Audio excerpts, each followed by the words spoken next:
hope you're having a great day and I hope you had a great Diwali. Today I want to talk about the immense power in this simple seed. It's available in most countries across the world, especially in India. And I think I've done content around this before, but I want to remind us of the simplicity of nature and what exists right in front of us, especially when the human mind wants to constantly chase complication. I'm talking about sweet basil seeds. In India, they're also called sabja seeds, or they're called takmaria seeds. You know the little seeds in this drink in India called faluda? You put them in water and they swell up like little frog eggs. It's not chia seeds. Chia seeds and sweet basil seeds are very different. Sweet basil seeds are used across China in Chinese medicine as well. It's used in Thailand, a lot of Southeast Asia. It's used in Ayurveda. It's used in Indian cuisine and different parts of the world. You know, sometimes we look at these little seeds and we think, what can it do for human health? It can do a lot, especially when we move out of the box that we're living in and we don't look at it as something, you know, as a replacement for medication. Sweet basil seeds are available in every little grocery store across India. And the last time I was checking, it's available all across the United States, you know, London, most parts of Europe, and of course, Southeast Asia, because it's available on Amazon.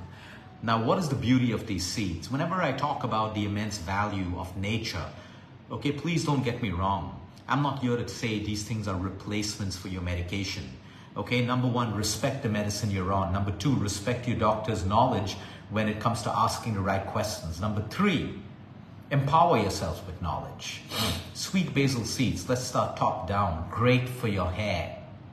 Absolutely fantastic for your hair because it's rich in trace minerals. It's rich in iron, it's rich in calcium, it's rich in vitamin K, it's rich in manganese, it's rich in magnesium. It is also great for the skin. You want that glow on your skin. You're not just gonna get it by having basil seeds. You still gotta work out, sleep well, eat the right foods, make sure you're not constipated, all of those things. And of course, stress levels is the fastest thing to make you look old rapidly. So it's great for your skin, it's great for your hair. It's also great for your heart because of its antioxidant protocol. It's great for inflammation in the body. It's great for the immune system. It's rich in fiber. 1 tablespoon of basil seeds soaked in water can give you almost 7 grams of fiber, making it fantastic for people who are constipated and people who are especially vegetarian.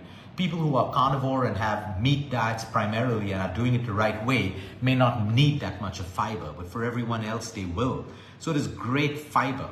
So when you put basil seeds in water, they start to swell up, they hold on, they become mucilage, they hold on to a lot of water, creating pressure in your system. At the same time, you have to understand when you have basil seeds, you need to consume more water because it absorbs a lot of water. So you want to make sure it doesn't cause the opposite, which is constipation.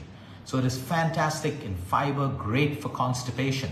For people who are highly constipated, of course, keeping your medical professional in the loop, you can go up to 1 to 2 tablespoons of basil seeds soaked overnight in water, in a glass of water. And it actually looks like a chia seed pudding, although it's not chia seeds. And in the morning you have it, okay? And then you sit in malasana or a deep squat for a while, and then you pass a really good motion over time.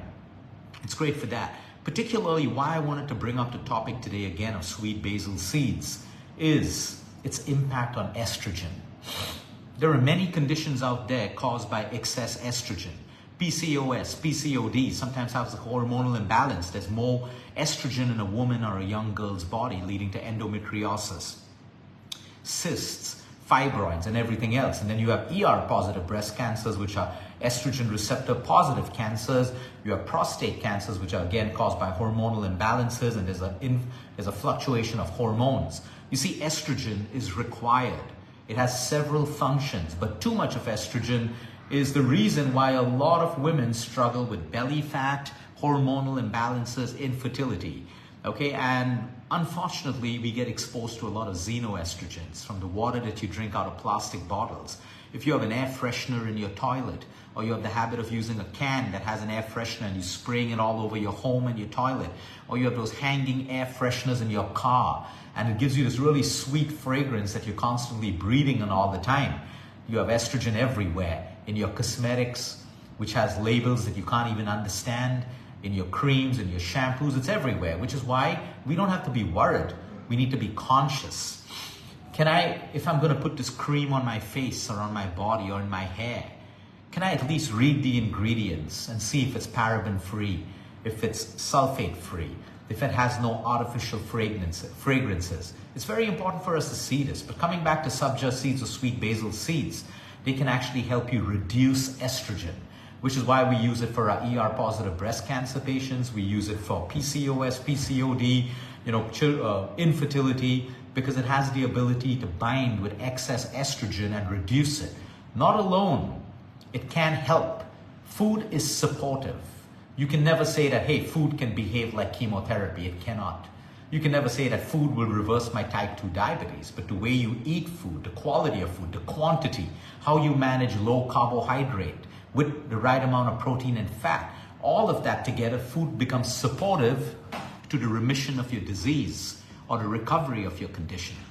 So yes, if you have high estrogen, and a lot of men have high estrogen, if you see men, some men run marathons or they work out in the gym, they're fit everywhere, but they have a huge pot belly. That's excess estrogen and low testosterone. You see, women alone don't go through premenopause and menopause. Men also go through a midlife crisis, which is called andropause, where they have more estrogen and less testosterone. So we need to understand that too much of estrogen is a bad thing for us, and that's where basil seeds come in. It is also one of the most cooling foods, which is why in villages across India and other countries of the world, during summer, people take a tablespoon of sabja seeds, they put it in a 1 liter bottle of water, and they're sipping on it throughout the day. You can add a little bit of lemon to it, a little bit of salt. It makes a fantastic natural electrolyte, which can help you, especially if you're feeling really heated. Some patients going through chemotherapy, radiation, or heavy steroids, which creates a lot of heat in the human body.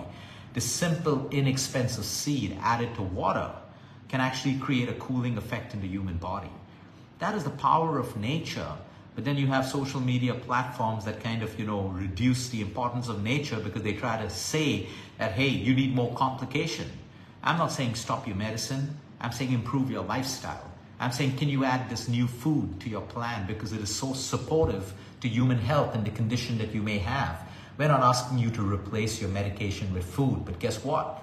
If you start to eat the right way and change your lifestyle, at some point, your own doctor is going to reduce your medication and get you off medication because, hey, you don't have a symptom anymore. And that's the power of these beautiful seeds.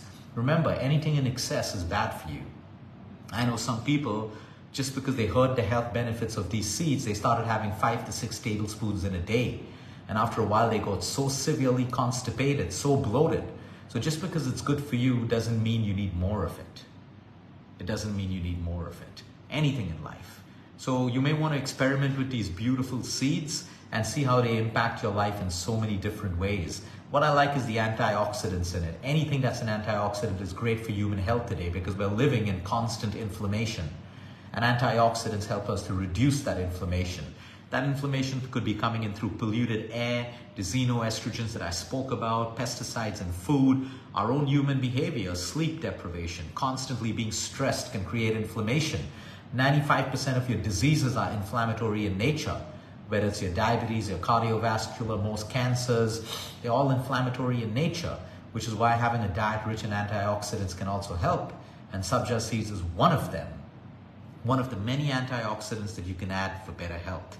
Have a great day, everyone. Until next time, eat smart, move more, sleep right, breathe deep, and remember, you care is all about you.